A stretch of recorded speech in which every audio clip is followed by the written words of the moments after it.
জীবন সুন্দর হবে না। কোরআন থেকে প্রেসক্রিপশন না নিলে সমাজ সুন্দর হবে না। কোরআনের প্রেসক্রিপশন না মানলে রাষ্ট্র সুন্দর হবে না। কোরআনের প্রেসক্রিপশন অ্যাপ্লাই না করলে শুধু দুর্নীতি দমন কমিশন দিয়ে দুর্নীতি বন্ধ করা যাবে না। এজন্য কোরআনের আইন আমরা চাই কি চাই না? প্রিয় ভাইরা, হিউম্যান রিসোর্স ডেভেলপমেন্ট, মানব সম্পদের উন্নয়ন, আমাদের সরকার যেন এদিকে নজর দেয়।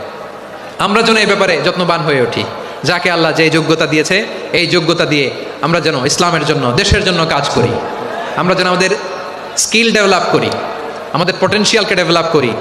মোরালিটি, ভ্যালিউজ নিয়ে শায়েখ আহমদুল্লাহ আলোচনা করেছেন, এগুলো দিয়ে যেন আমরা আমাদেরকে সাজাই। আল্লাহ তাআলা আমাদের দেশকে তুমি নিরাপদ করো, আমরা পড়ি আমিন। আল্লাহ আমার 18 কোটি জনগণকে তুমি জনশক্তিতে রূপান্তরিত করো, আমিন।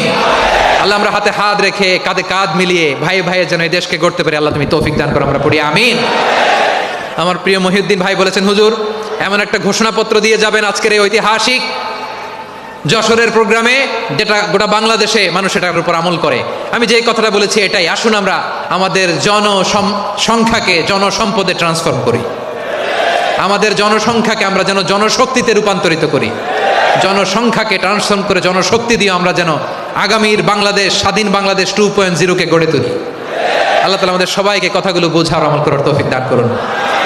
এই জেনজি, ক্ষমা করে দিও আমাকে, অনেক দমক দিছি, বকা দিছি। আল্লাহ তোমাদেরকে করুক, কবুল করুক, যশোরবাসীকে কবুল করুক, আদ দিনকে কবুল করুক, এই মেডিকেল কলেজকে কবুল করুক, ইসলামের জন্য বাঁধ ভাঙা এই জোয়ার এবং উচ্ছ্বাসকে আল্লাহ তাআলা কবুল করুন। হাযা মা ইনদি ওয়াল ইলমু ইনদাল্লাহ আলাইহি তাওয়াক্কালতু ওয়া ইলাইহি উনীব। সুবহানাকাল্লাহুম্মা বিহামদিকা।